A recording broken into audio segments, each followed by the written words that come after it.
Welcome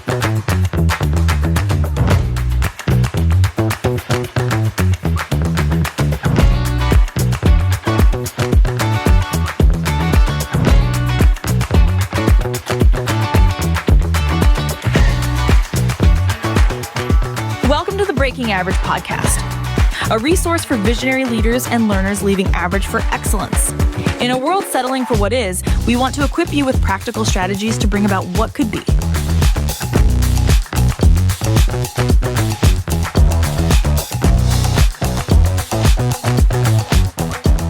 Now, for today's insights, here are your hosts, Paul and Barry. Welcome to the Breaking Average podcast. I'm Paul Gustafson, excited to be here with my friend Barry Smith. Barry, how are you, brother? I am doing well, my friend. Always good to be here with you and much to be thankful for. Oh, yeah. Always something to be thankful for. And I think that's a good way always to start every day. I got that sign I've told you about when I walk up the stairs up in this room here. It says, there's always something to be thankful for. Always something to do and always something to be thankful for. And always something to learn. And that's why we're here today, because I think, we talked, you and I earlier, we were talking about leadership and growth and being that reader-focused, kind of focused on learning makes all the difference in the world. And one of my favorite Maxwell quotes that, we talk about Maxwell a lot, but my favorite Maxwell quote is, those who are growth minded never get bored.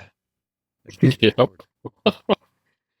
There's always something out there you can be learning from, man. I love it. You and I are both very vivacious readers, and I was thinking about that today. I just want to learn more. There's so much more, so much we don't know. I mean, it's just we know nothing if you really think about it. With all there is to know out there. Yeah, there was a great movie years ago. Keep in mind, the quality of movie making today is so much different than it was years ago. So when I say years ago, don't expect super high quality movie making. But it was called The Pistol, and it was about Pistol Pete. You remember him back in the day? Yeah. And so the big sponsor of it was this up and coming fast food restaurant chain called Chick-fil-A. So they were the big sponsor. That was before, people even knew who they were, basically. So this is late 90s, or no, probably early 90s, this movie came out, The Pistol. And it was really kind of the legend of Pistol Pete, how he became the Pistol, right? And his dad was a coach at Clemson. And I think it was Clemson. He was down there in that area. And he's coaching, and these boys are just struggling. He's very knowledgeable. Dad is, Pistol Pete's dad. And he grabs a basketball, and he's just frustrated at all with him.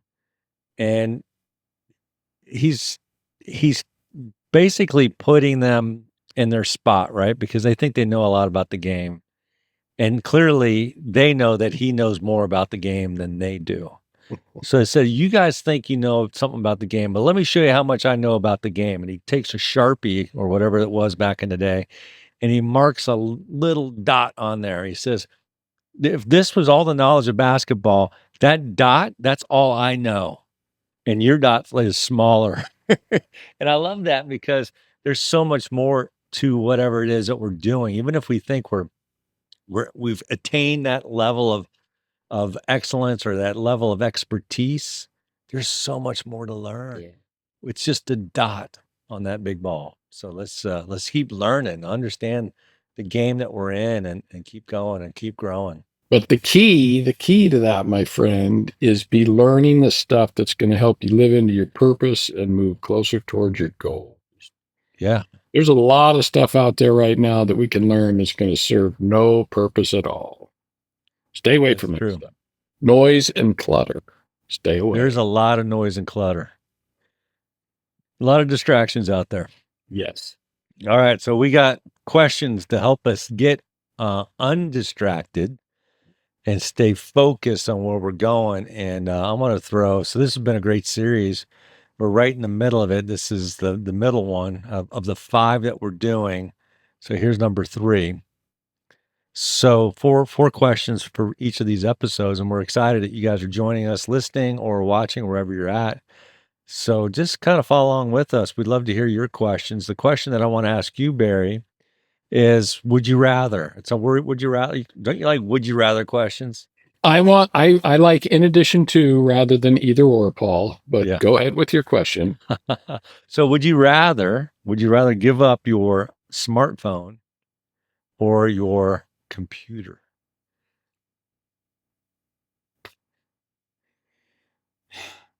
You know, there are some things that I cannot do on my phone that I can do on my computer.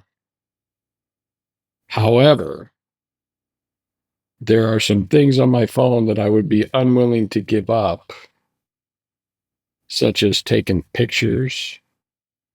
I think that would be the big one. You know, I'm not going to walk around with my desktop taking pictures. I think the computer, yeah, exactly. I think the computer would be the first to go, and I'd probably get a little more dependent on the phone. But the reason why, definitely photos, captured moments. I mean, you know, especially being around the grandkids. My gosh, I take pictures every day of stuff.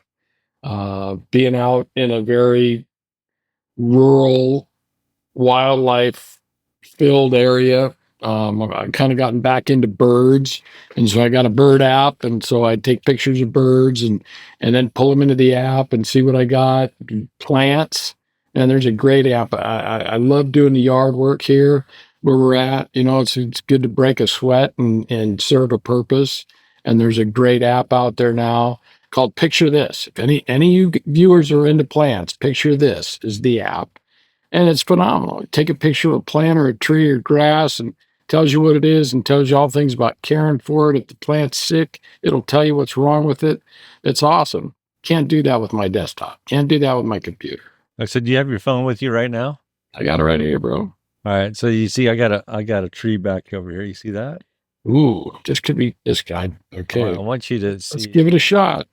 Take now a this, picture. Okay. Use that we'll picture see, of this. We'll see how powerful technology is. All right. Let's see if this will work. See if this will work. All right, give me 1 second. That's probably a silk tree. That's a fig tree. Does it say fake? No, but it's a fake fig tree. It's a weeping fig. Yeah, it Came right up. It could silk plants, man.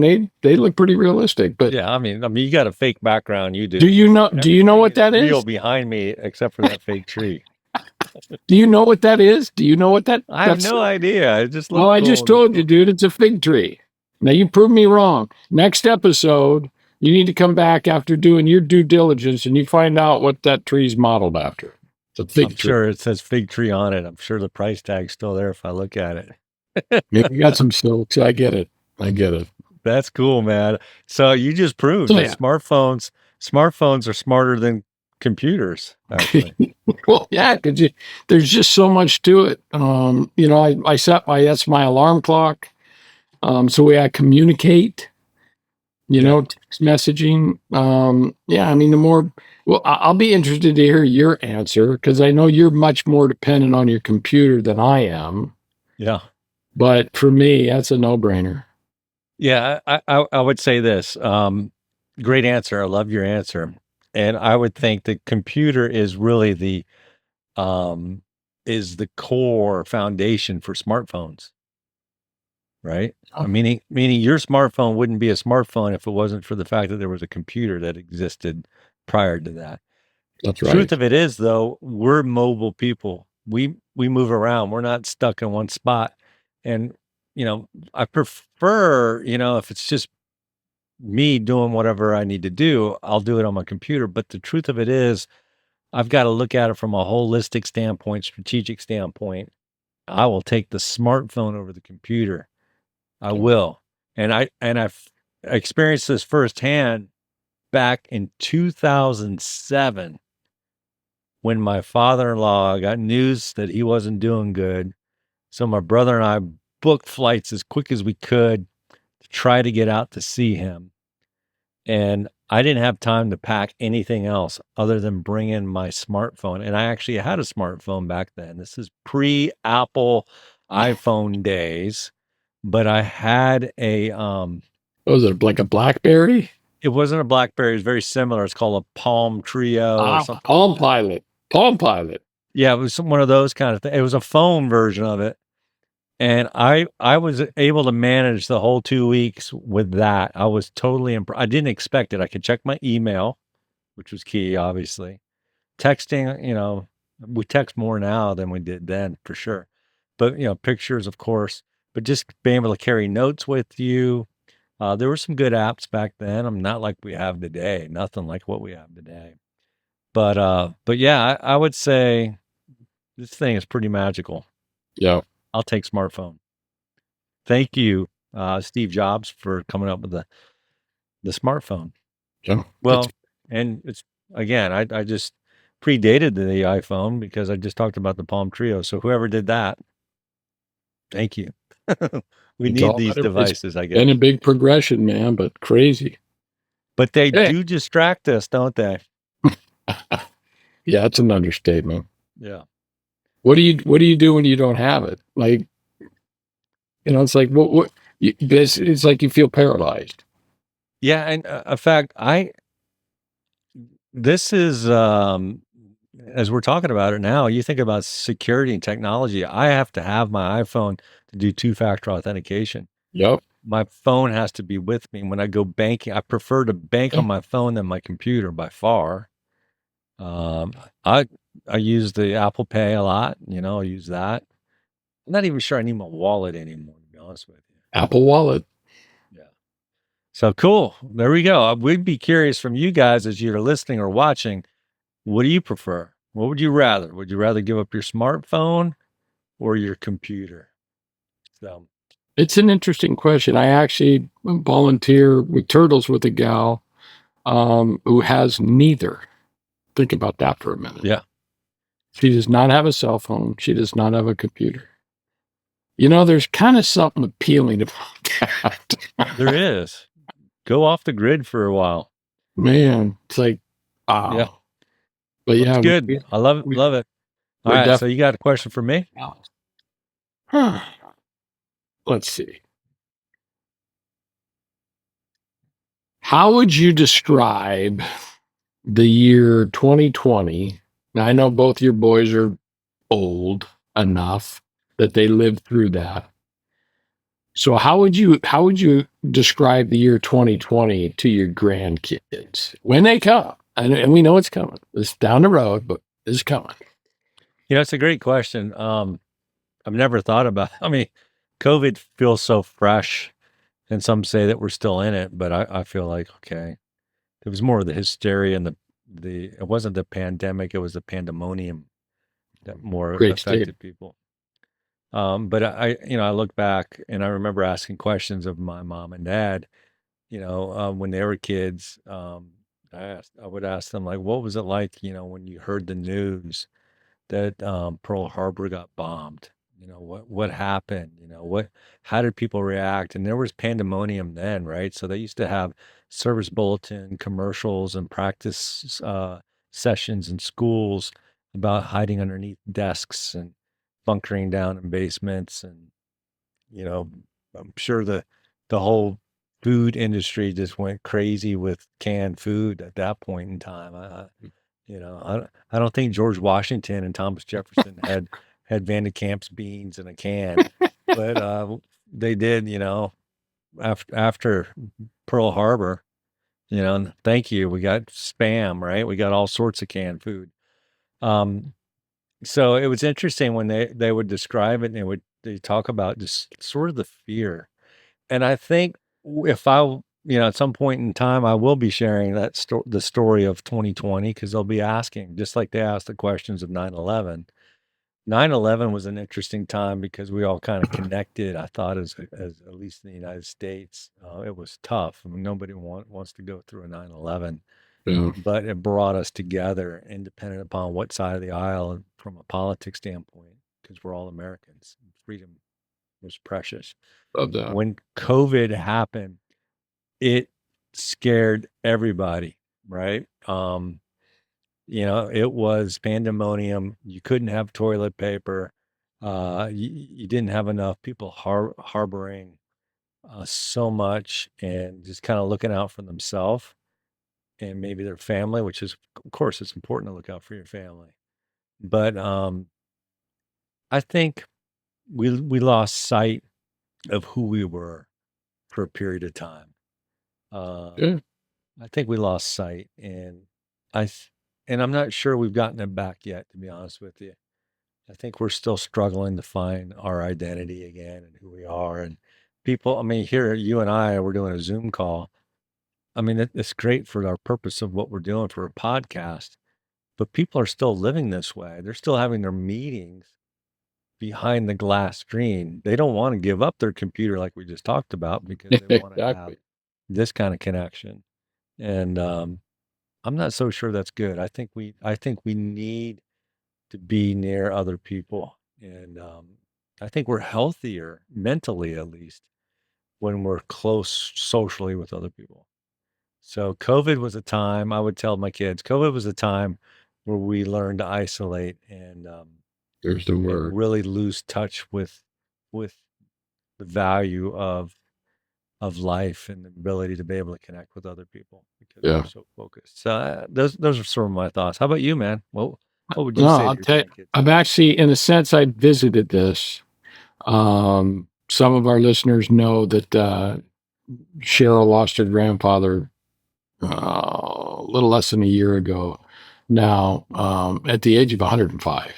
Wow. And so we actually talked. I love talking to Poppy, man. He was sharp as a tack till the end. His body just finally broke down. But he was like you and I having a conversation right now. And just the wealth of history and knowledge in that guy. I love talking to him. And so when COVID hit, he was in a not assisted living, but I forget the word. My mother-in-law gets so mad at me. Independent living, very nice independent living facility. And they basically, just like everybody, they got locked down. Yeah. Stay in your room. We'll bring you your meals. You can't come out. And Poppy was a very sociable guy. I think that at the facility there, it was about 5-1 women to men. So, any cool guys were pretty popular. Yeah. And so Poppy had a social life, right? Yeah. And so one of the things we asked him was, how do you compare this? Because remember, 105 years old. How do you compare this to living through the Depression? And he said, oh, the Depression was way easier, way better than this. And we were all like, what? Yeah. And he said, yeah, we didn't have anything. We struggled to find food on the table. And how we were going to pay the light bill and how we were going to buy anything. But I could go out in the street all day long and play with my friends. He says, this 2020 COVID crap is the isolation. You used the word earlier. The isolation is the worst thing I've experienced in my life. Yeah. And it's like, wow. And so that's my story. And I love how you kind of brought in the parallel of 9/11, because it was the same thing. You even said it, we came together as a nation. Yeah. COVID separated us as a nation. That's right. Put everybody in their house and their, wherever. And that was the end of it, man. I was just like, I was thinking about that the other day. I forget what prompted me to think into that, but I was thinking about, here we were in our condo on the beach, and they said you can't go on the beach. It's our backyard. It's our private property. How can that be more unsafe than being able to go to a grocery store with a mask on? I mean, the whole thing was crazy. Now, I will say this. We obviously had never been through it before. So, I give grace to any decisions that were made through the process. People were trying to figure it out. Anybody says they had it figured out, they didn't. And I don't know what the next thing will, we laugh about when's the last time you did something for the first time. Well, we all did something for the first time in 2020. Yeah. No. and it's like it's a whole new learning experience. So Yeah. yeah, man, I think what I would emphasize with my grandkids is, man, you don't understand. You couldn't go to school. You couldn't go. You were home. Period. Think about that. Yeah. I mean, it was. I'm reliving all the things that we went through, and it was a crazy time. It was a great time to binge television. Well, why? Yeah, just Netflix, all those. Hey, there was the COVID stocks, for you investors out there. Yeah. Man, if you played it right, and fortunately, I made some good decisions in that respect. But Think about at the all the price of stream what? channels that kind of opened up. I mean, people learned to pivot. Yeah. We talked about Chick-fil-A a moment ago. They certainly figured it out. They were one of the few restaurants that could actually Yeah. continue to serve. Other restaurants would just shut down. We had one really popular Italian restaurant closed for like 2.5 years. Wow. 2.5 years. And then finally they came back to life, and I guess they're doing okay, but I don't think they're doing as okay as they did before. Well, it's a hit.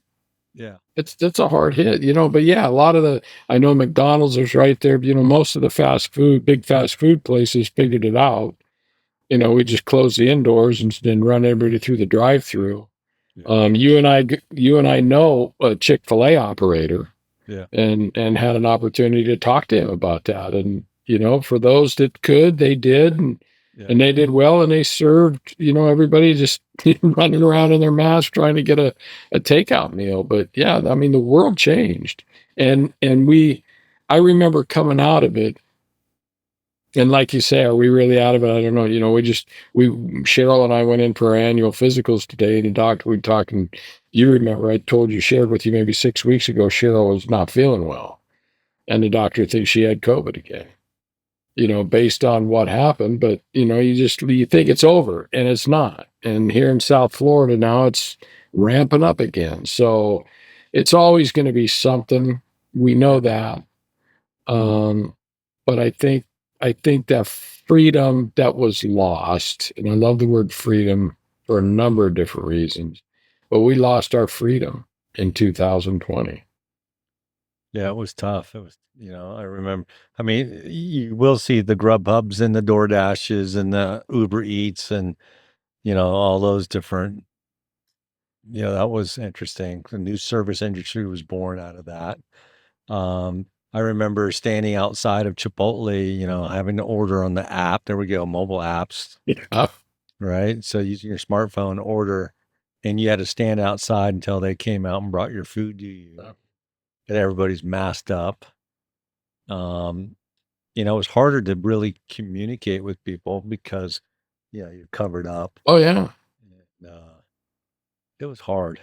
It was hard. I know there's always new stuff that takes place, and I just want people to realize one thing: you are more resilient than you think.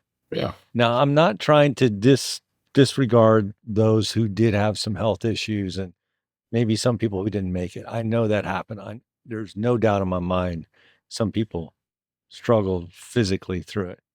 But by and large, you are 100% more resilient than you think. And sometimes we get what we create, Henry Cloud. right? And part of the hysteria and the pandemonium and the fear and the doubt, well, it self-manifests, right? It kind of comes to fruition. If we're not careful, then what you wish for is what you get. Yeah. So what are you wishing for is really the question I have. I like our mentor, Paul Martinelli, put a different spin on it. He gets what you fight for, you get. That's right. And I love that. What are we fighting for? Audience, listeners, what are you fighting for right now? If you're not fighting for anything, don't expect anything. Fight for what you believe in. Yeah, and I think, the mindset of abundance, and I know a lot of people poo-poo that, and I often do too, but just just we talked about earlier, there's always something to be thankful for. Yeah. So it's just kind of how we look at life. Yeah. So for my kids, I don't know what COVID they're going to face. My grandkids, my kids, and my grandkids. And for anybody listening or watching, just know this: you're more resilient than you think.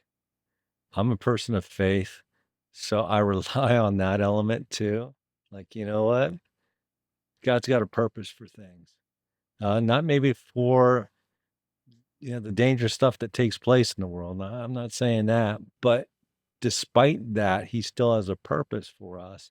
And you know what? Let's face life with some courage.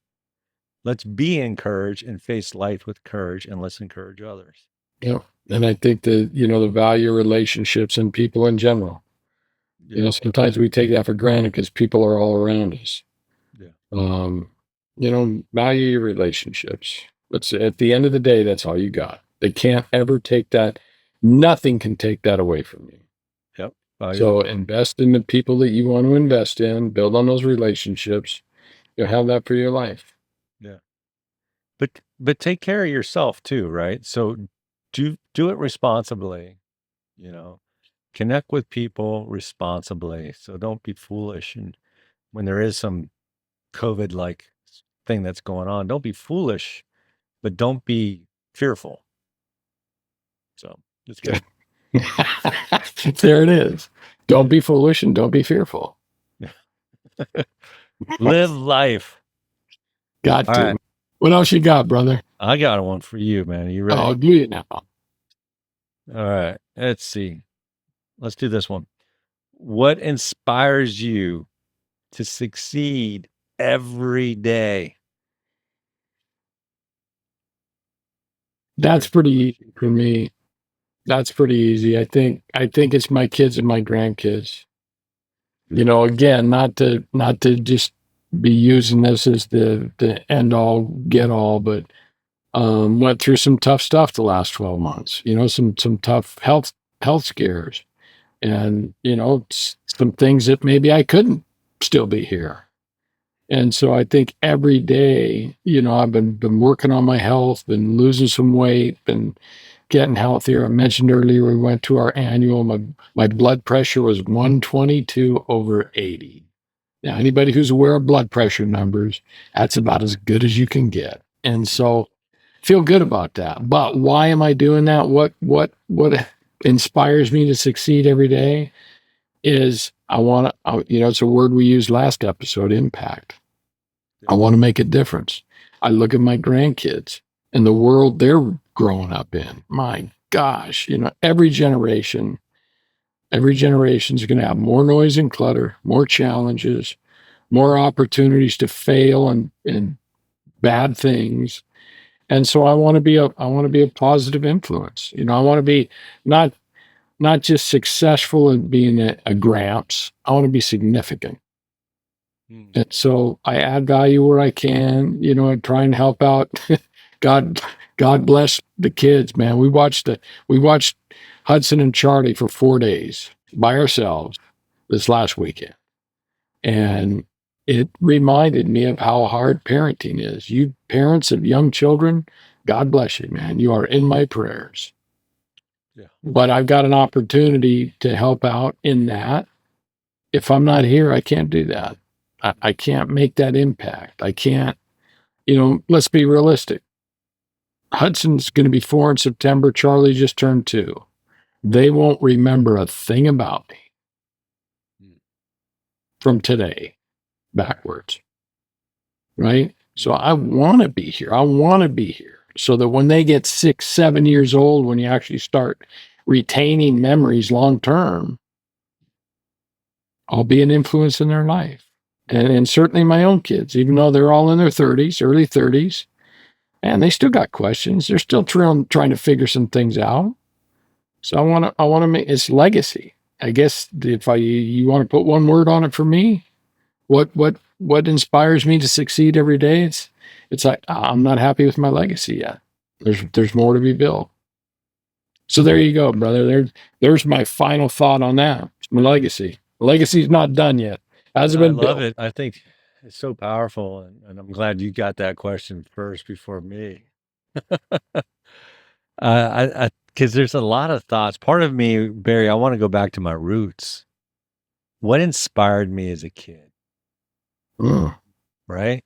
And what inspired me as a kid, like, I mean, so let's take ages zero to three out because nobody remembers that stage, right. right?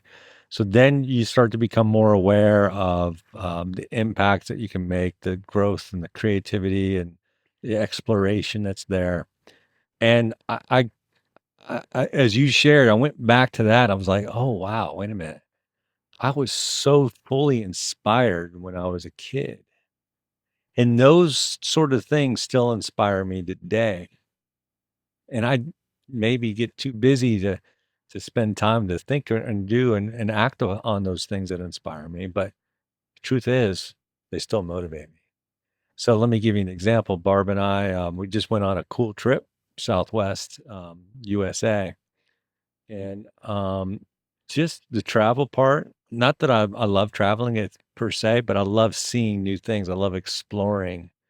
I think exploration is cool, and it's always something new to learn, something new to see. So years ago, when I came out of college, I was trying to find my place in the world, and I heard that song by Charlie Peacock called "Experience," and in that line, there was a line there that says, "You can only possess what you experience. Truth to be understood must be lived." And I love that song. It's got a great, pretty good rock beat to it, and good drive. So it's kind of catchy. But those lyrics really are what caught me. And then later I'd find out that those were the words from A.W. Tozer. And I love that because growing up, you learn a lot, but you don't necessarily apply everything that you learn, do you? Yeah. Great statement. Hope everybody caught that one. Yeah. So learning's cool, but applying what you learn is cooler. And when you do that, man, the world opens up. And that really inspired me as a 21, 22-year-old. And it still plays out today. And so that trip that I just mentioned, Southwest USA, just being able to explore, just take in something new. I can look at the guides. I can go online, computer or phone, and look at pictures of where I went. Sedona, Great Bend, the Colorado River, or any of the canyons, or Moab and Utah, and the all arches, all that. It's cool picture wise, but until you go there, you haven't really experienced it. You cannot experience it looking at pictures from other people or whatever. But when you go there, it's there. It's with you forever. And I think part of that. So the other thing that inspires me, I wrote down is my sons, right, my kids. They inspire me, and I never realized until I was a dad how much my kids would inspire me, because you could see sort of what sparked them. And then you could see how others would try to hold them back. I didn't want to be that dad that did, but others would. And yet, um, every time one of my kids just went past that wall of doubt or no, or I can't, I'm not, when they went past that and they pushed past that, boy, that inspired me. That inspired me. I love coaching my kids, in soccer and doing all those kind of things because I would see them break through those barriers, and I love seeing it. So I look forward to seeing my grandkids doing it. So I think the legacy that we can leave, which is the word that you shared, and I'm just going to tie that in and kind of close this off. I think that's an important conversation, because the truth of it is, what inspired me about my kids wasn't necessarily anything that I did. It's what I saw them do, because we've all been there before, where we had those fears, those doubts, and those kind of hold back moments. And you see them go through that. Well, let's get excited no matter where you're at, whether it's your kids or whether you're in a leadership, within a business. Get excited about other people around you. It's not about you. It's about the success that you can create for other people, or that you can encourage for other people, allowing them to take a step forward and finding and experiencing something that they've never experienced before. That's something to be excited about, right? That's the significance. Yeah.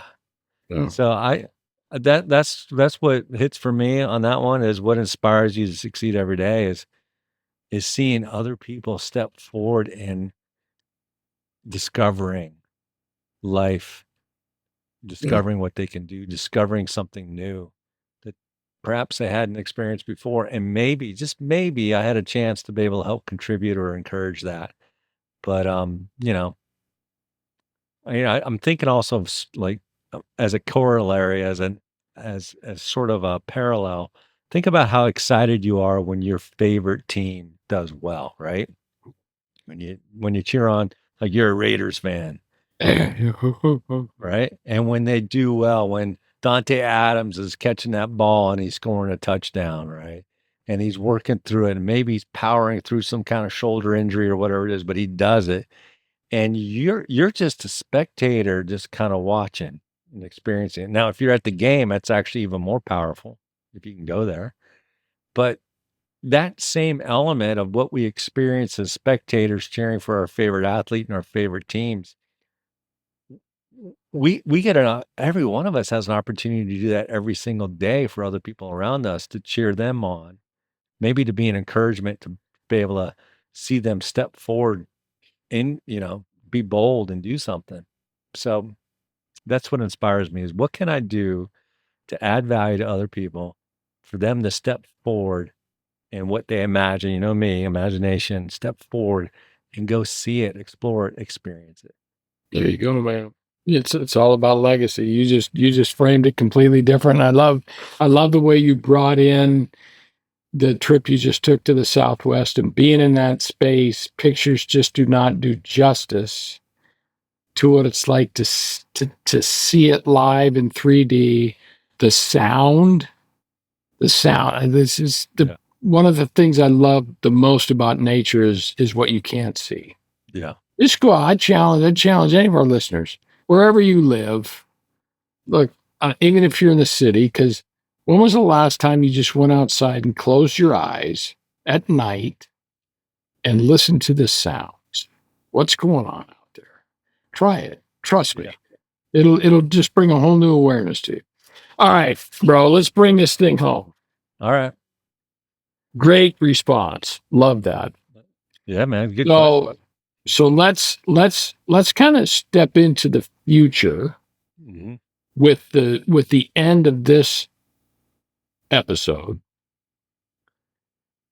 and let's limit the amount of images you can have on your vision board to 3. What would they be? Okay. I can only put 3 images on here? That's it, 3. That's all you got, bro. Wow, I've done a lot of vision boards. Have you? Have you done a lot of those?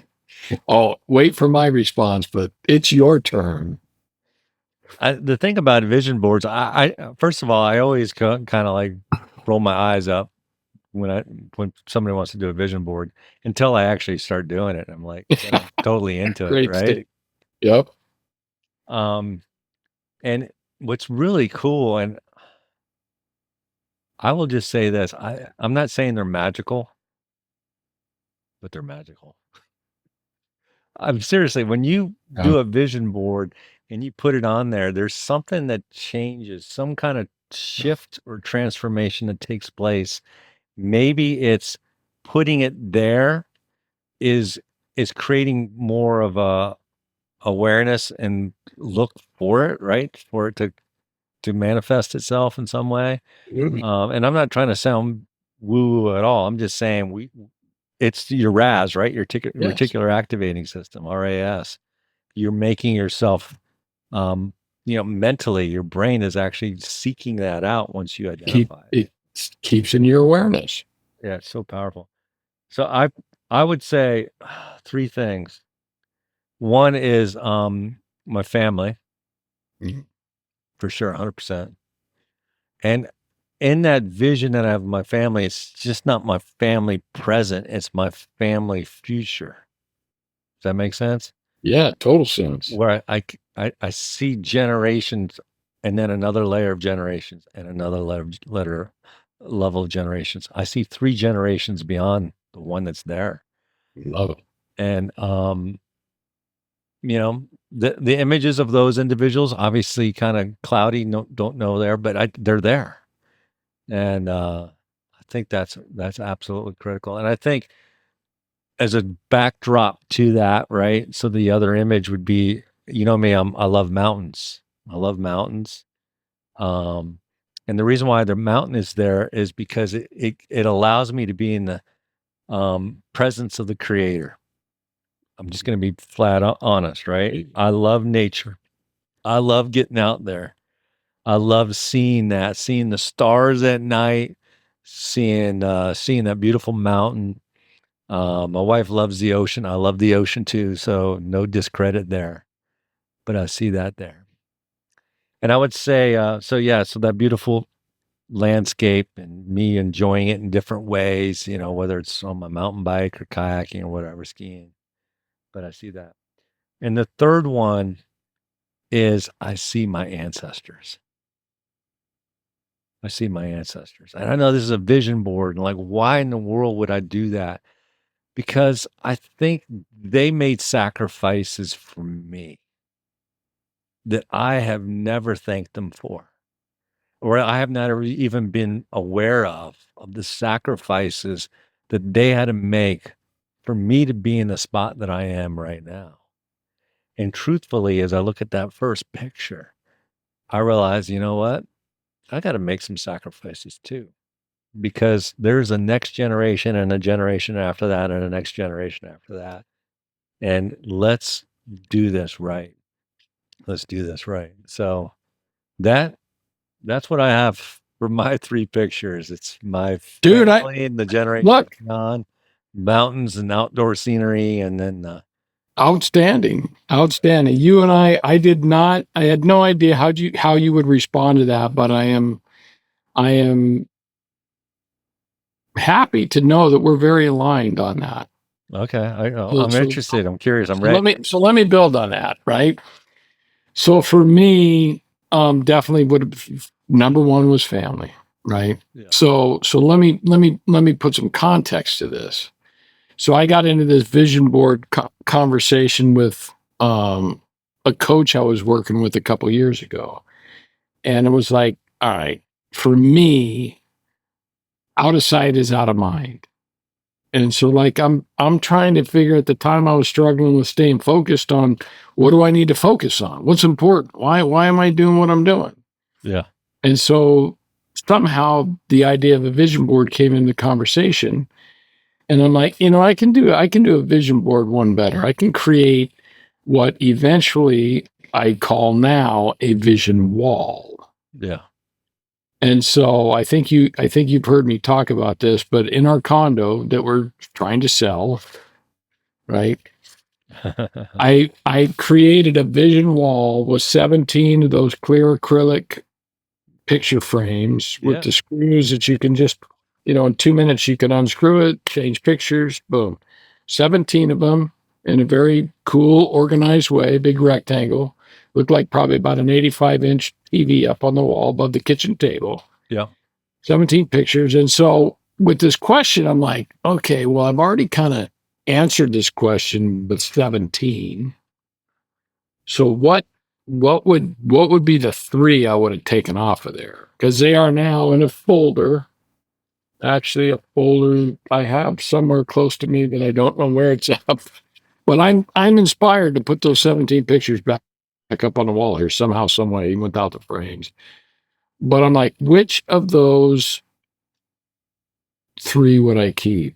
And so the first one would have been Cheryl and I with the 6 kids.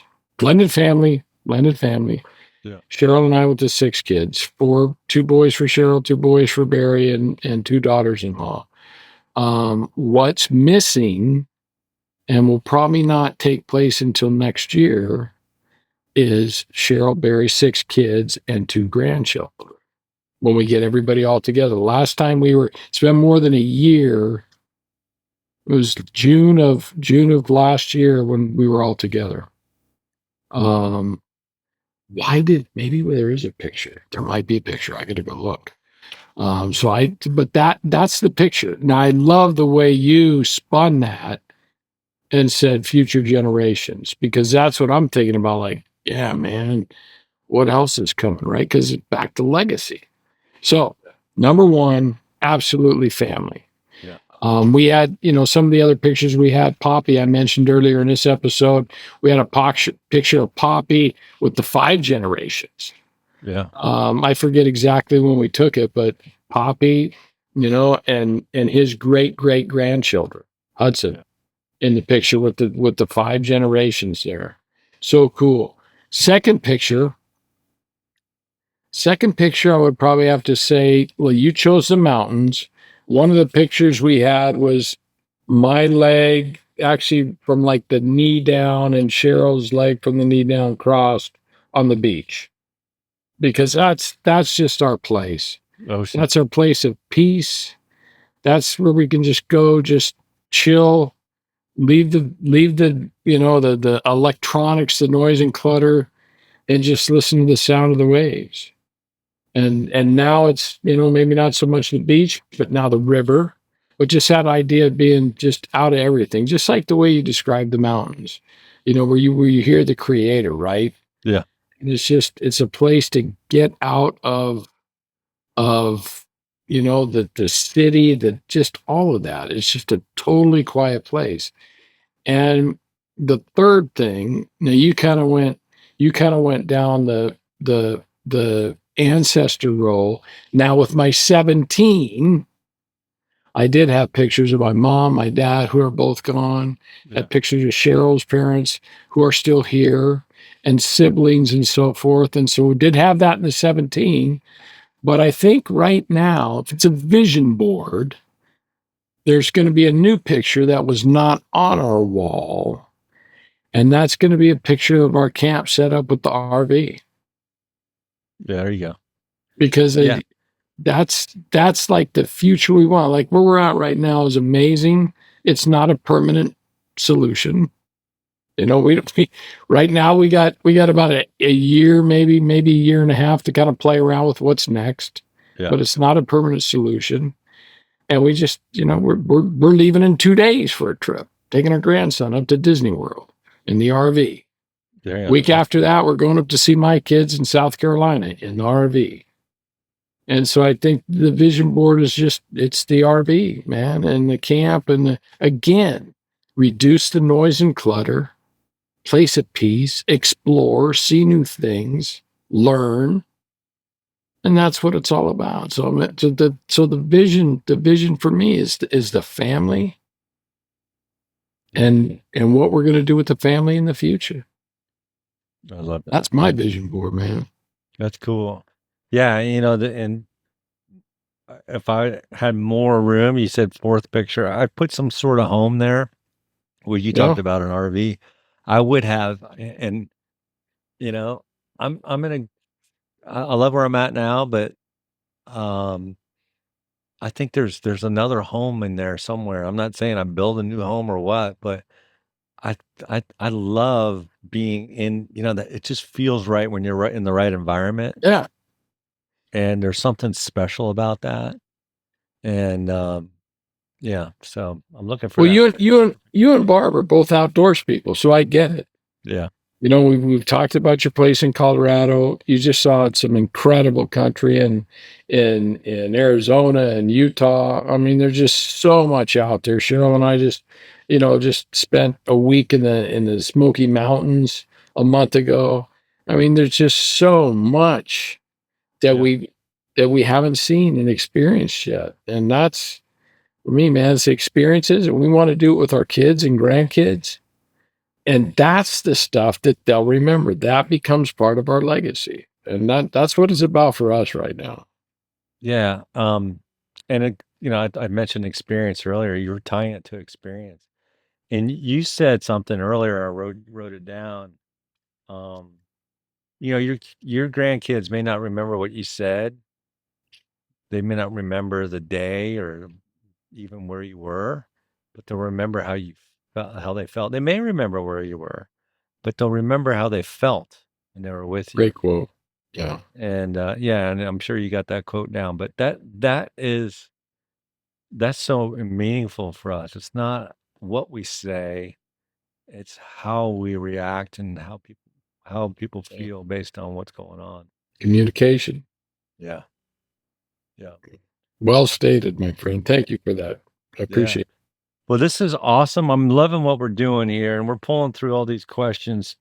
We're pulling 4 a week here for the next few weeks, and just having fun with this, and encouraging you guys listening, watching, leverage those questions. They create such great, meaningful dialogues.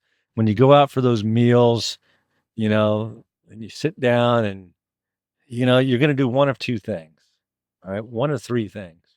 You're going to do this, the phone's going to be in front of you, and you're going to just do that. Especially when they got the QR code sitting there at the dinner place that you go, and that's how you get the menu up. That's just an excuse for you to get on your phone and do stupid things. Yeah. Don't text. Good point. The whole world is app driven now. It's all smartphones and apps. Yeah. But you could have some questions ready to go and just to engage them with. Because otherwise, you're just going to sit there and you're just going to twiddle your thumbs, right? If you don't ever twiddle your thumbs, have a couple questions in your back pocket ready to go. Create some dialogue, create some discussion. I'm sure this has been done, but man, maybe we should make like a question app. That'd be fun. We could have a breaking average app. Do you guys want to see a breaking average question app? Would you love to see that so that you never get bored? Look, we talked about this is a better device than your computer. Huh? We can create a tool that at least gets you back focused in the room with whomever you're at. Be present. You could access these episodes, but you could also click on the questions. That's right. Button, right? Yeah. Dude, we might be onto something.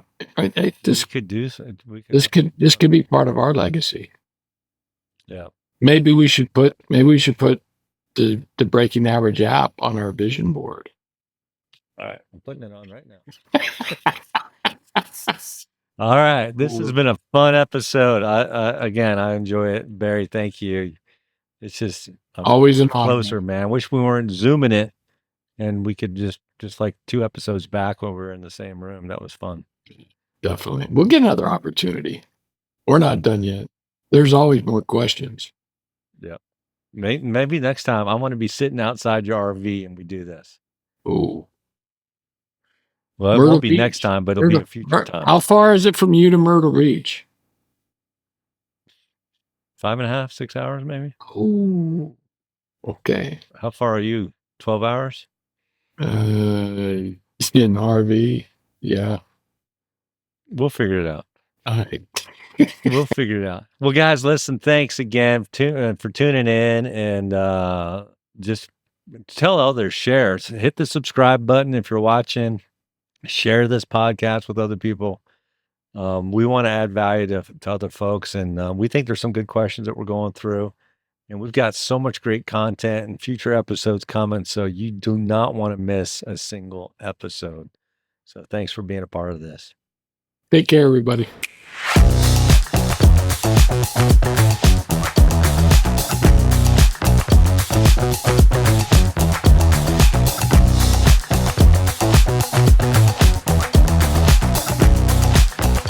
Thanks for listening to the Breaking Average podcast. If you enjoyed today's episode, please subscribe or share it with others. Remember, the views shared here are those of the participants.